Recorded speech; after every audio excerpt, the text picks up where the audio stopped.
Dominique a été une étudiante très dynamique, enthousiaste et puis joyeuse, agréable à vivre. C'est quelqu'un qui est hyper engagé dans son métier. C'est vraiment quelqu'un qui est tourné vers les autres. Dominique, c'est quelqu'un de très enjoué et de très dynamique, qui aime bien creuser les problèmes quand ils se présentent tout de suite. Je suis Dominique Fournier, documentaliste dans le service déconcentré d'appui à la recherche du centre INRAE Occitanie-Montpellier.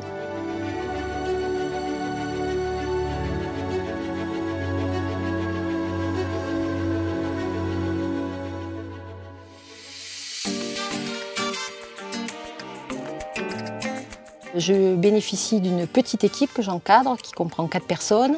Et également, j'anime le réseau des documentalistes d'unité. Donc ça représente à peu près une quinzaine de personnes qui travaillent et qui apportent un appui en information scientifique et technique.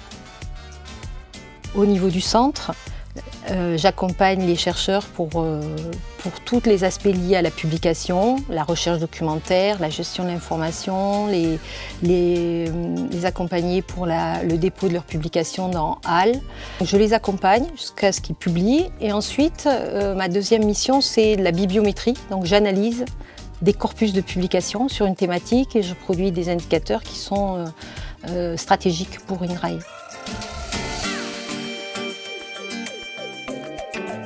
Je l'ai surtout sollicité pour des aides à la prise en main de certains logiciels, par exemple Zotero pour faire ma bibliographie.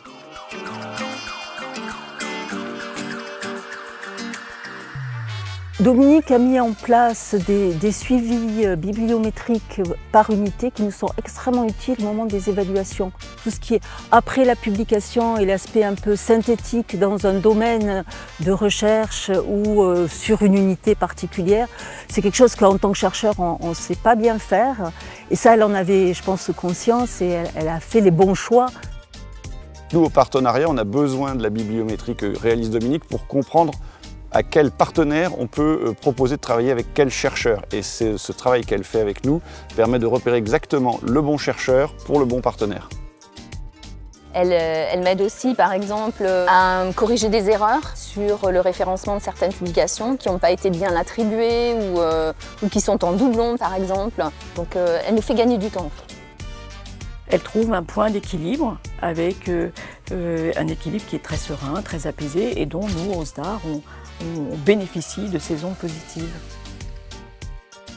INRAE a été moteur, c'est le premier institut à avoir mis en place une direction pour la science ouverte. Et INRAE s'implique beaucoup dans ce mouvement au niveau français et au niveau international.